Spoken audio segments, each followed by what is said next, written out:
16 जुलाई 1945 Trinity site new Mexico में दुनिया का पहला एटॉमिक बॉम्ब टेस्ट किया गया, जिसने दुनिया का पूरा कोर्स चेंज कर दिया। इस एटॉमिक बॉम्ब ने 6 साल से चल रही सेकेंड वर्ल्ड वॉर को कुछ ही हफ्तों में खत्म कर दिया। जे ओपनहाइमर इस पूरे प्रोजेक्ट के साइंटिफिक डायरेक्टर बॉम्ब की शक्ति को देख के खुद डर गए और उन्होंने रोते हुए भगवत गीता का एग्जाम्पल कोट करते हुए कहा कि श्री कृष्ण अर्जुन को अपनी ड्यूटी परफॉर्म करने के लिए बोलते हैं और उन्हें इम्प्रेस करने के लिए अपनी हजारों बुझाओं वाला रूप धारण कर लेते हैं और कहते हैं कि अब मैंने दुनिया को खत्म करने का रूप धारण कर लिया है। जे ओपनहाइमर ने और बाकी सारे साइंटिस्ट ने उस ट्रिनिटी टेस्ट के बाद कुछ ऐसा ही महसूस किया।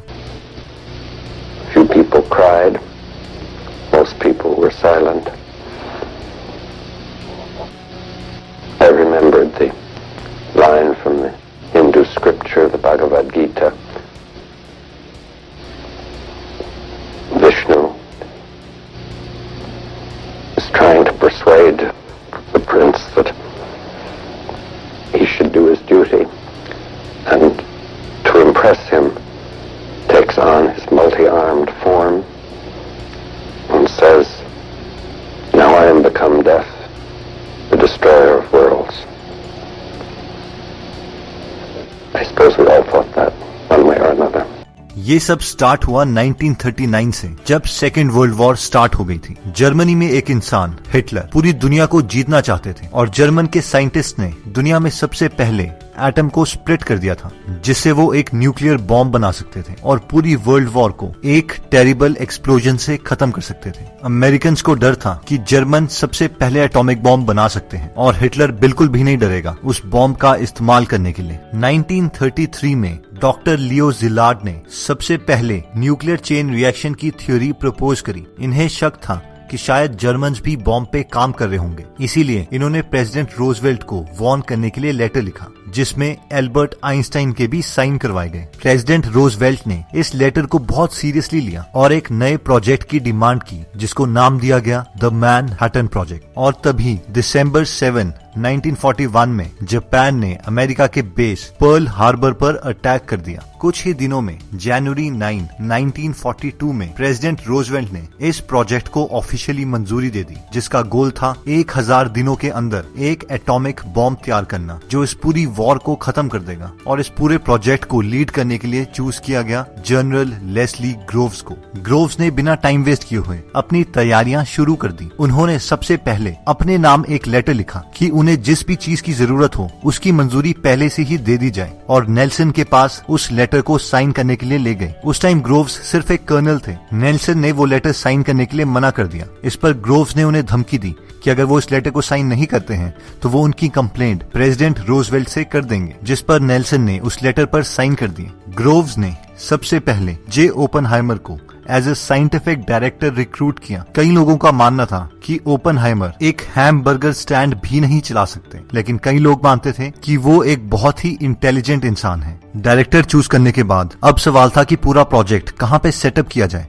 ग्रोव्स नहीं चाहते थे कि जर्मनी को उनके प्रोजेक्ट के बारे में पता चले, और ना ही वो प्रोजेक्ट कोस्टल एरिया में सेटअप करना चाहते थे, क्योंकि वो बम्बार्डमेंट से डिस्ट्रॉय किया जा सकता था। वो चाहते थे कि एरिया सिटी के सेंटर पे हो, जहां पर पूरे देश के बेस्ट माइंड्स एक साथ काम कर सकें। फाइनली काफी सर्च के बाद वो जगह मिल गई, और वो जगह थी लॉस एलमोस। जगह सिलेक्ट होते ही कुछ ही महीनों में आर्मी ने वहां पे बिल्डिंग्स तैयार कर दी, लेबोरेटरीज तैयार कर दी। स्टार्टिंग में ओपनहाइमर और ग्रोव्स को लगा था कि उन्हें मैक्सिमम 30 साइंटिस्ट्स और 100 सपोर्ट पर्सनल्स की जरूरत पड़ेगी, लेकिन धीरे धीरे पॉपुलेशन बढ़ती रही और एंड तक उस प्रोजेक्ट में 6000 लोग काम कर रहे थे। अब ओपनहाइमर का काम था कि वो बेस्ट साइंटिस्ट्स की टीम तैयार करें, और ओपनहाइमर ने उस प्रोजेक्ट के लिए दुनिया के बेस्ट साइंटिस्ट्स रिक्रूट किए। एक वक्त पे वहां पे 6 नोबेल प्राइज विनर्स एक साथ काम कर रहे थे। जनरल ग्रोव्स ऑब्सेस्ड थे कि क्या जर्मन्स भी एटॉमिक बॉम्ब की R&D पर काम कर रहे हैं। उन्होंने जर्मन साइंटिस्ट्स को मारने के लिए बहुत सारे ऑपरेशंस भी कंडक्ट करवाए थे। इनमें सबसे ज्यादा फेमस ऑपरेशन था जब ग्रोव्स ने बहुत famous German scientist doctor Werner Heisenberg को मारने के लिए एक ऑपरेशन कंडक्ट करवाया।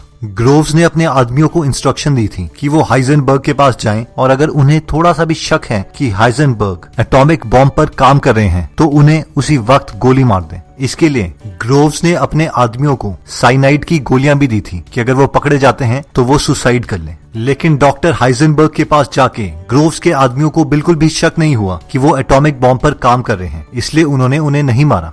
ग्रोव्स के लिए दूसरा कंसर्न था कि कहीं जर्मन के लोगों को ये ना पता चल जाए कि यूएसए एटॉमिक बॉम्ब तैयार कर रहा है। वो लॉस एलमॉस में चल रहे मैनहट्टन प्रोजेक्ट को एक सीक्रेट रखना चाहते थे। इसके लिए उन्होंने हर साइंटिस्ट को फेक नेम दिए और सबके लिए एक ही पोस्ट ऑफिस का एड्रेस था, पीओ बॉक्स 1663। इससे पोस्ट ऑफिस में काम कर रहे लोगों को भी शक होता था कि इतनी सारी चिट्ठियां एक ही एड्रेस पर कैसे जाती हैं। मैनहट्टन प्रोजेक्ट के बारे में बहुत सारे र्यूमर फैल चुके थे कि शायद यहाँ पे सबमरीन्स की रिपेयर की जाती है या यहाँ पे प्रेग्नेंट विमेन का एक सेंटर है। ग्रोव्स ने लोग हायर किए जिन्हें बाहर जाके प्रिटेंड करना था और झूठे र्यूमर्स फैलाने थे कि वो इलेक्ट्रिक रॉकेट्स पर काम कर रहे हैं। साइंटिस्ट्स वहाँ पे 14 घंटे तक काम करते थे। उनका ये सारा प्रेशर रिलीज करने के लिए उन्हें परमिशन दी गई थी कि वो अपने वाइफ्स को मैनहट्टन प्रोजेक्ट में ला सकते हैं। कई साइंटिस्ट्स की वाइफ वहाँ पे टीचिंग करने भी लग गई थी और कई टेलीफोनिक जॉब्स पे, कई क्लरिकल जॉब्स में। जनरल ग्रोव्स के लिए एक नई प्रॉब्लम आ गई थी कि मैनहट्टन प्रोजेक्ट में बेबी बूम आ गया था। वहाँ पे ऑलमोस्ट हर साइंटिस्ट की वाइफ प्रेग्नेंट थी और पॉपुलेशन बहुत इंक्रीज हो रही थी। ग्रोव्स इस बात से खुश नहीं थे। उन्होंने ओपनहाइमर को बताया कि वो अपने साइंटिस्ट को पॉपुलेशन कंट्रोल करने के लिए बोले, लेकिन उस वक्त ओपनहाइमर की वाइफ खुद प्रेग्नेंट थी, इसलिए वो अपने साइंटिस्ट को ज्यादा नहीं बोल पाए।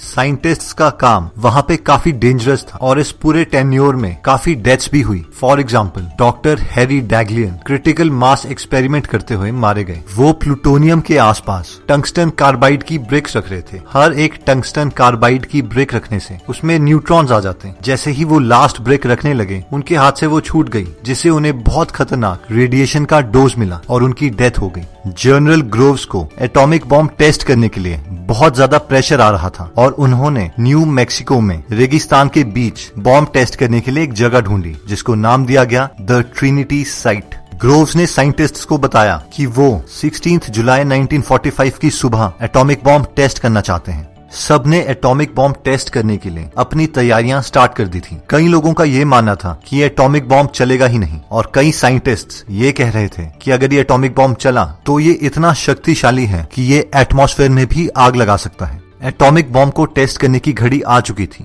और काउंटडाउन स्टार्ट हो चुका था। -15 seconds, -10 seconds, -5 seconds, -2 seconds, -1 second and boom.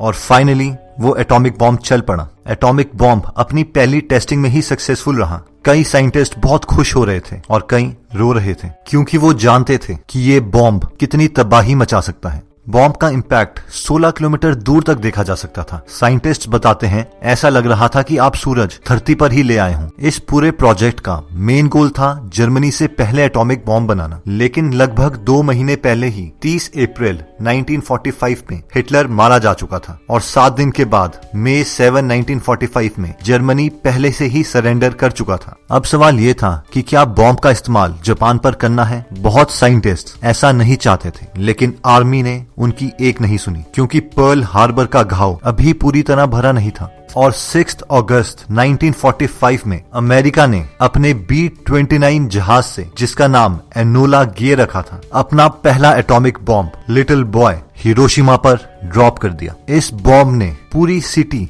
कुछ सेकंड्स में ही खत्म कर दी।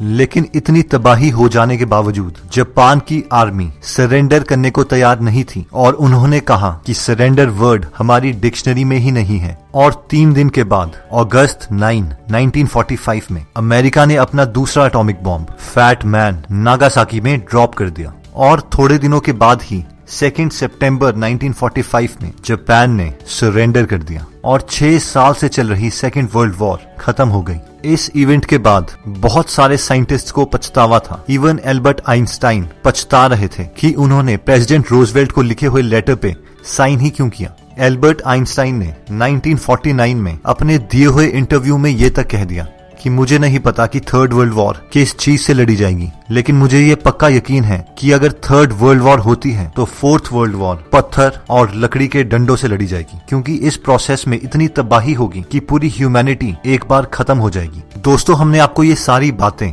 द मैनहट्टन प्रोजेक्ट बुक से बताई हैं। तो अगर आप ये बुक खरीदना चाहते हैं तो डिस्क्रिप्शन में दिए हुए लिंक पे जाके ये बुक खरीद सकते हैं। दोस्तों, कमेंट सेक्शन में आप बता सकते हैं कि आप नेक्स्ट वीडियो किस टॉपिक पर चाहते हैं, ताकि हमें भी फीडबैक मिले और उसी टॉपिक्स को हम कवर करें। इस चैनल को जरूर सब्सक्राइब कर लीजिए और बेल का बटन दबा दीजिए, ताकि आप ऐसी नॉलेजेबल वीडियोस कभी मिस ना करें। और इस वीडियो को लाइक जरूर कीजिएगा ताकि हमारा कॉन्फिडेंस बढ़े। दोस्तों, कुछ टेक्निकल डिफिकल्टीज की वजह से हमें ऐप की लॉन्च डेट थोड़ी पोस्टपोन करनी पड़ी, तो कृपया पेशेंस बना के रखिएगा, क्योंकि हम आपके गीगल की ऐप जल्दी ही लॉन्च कर देंगे।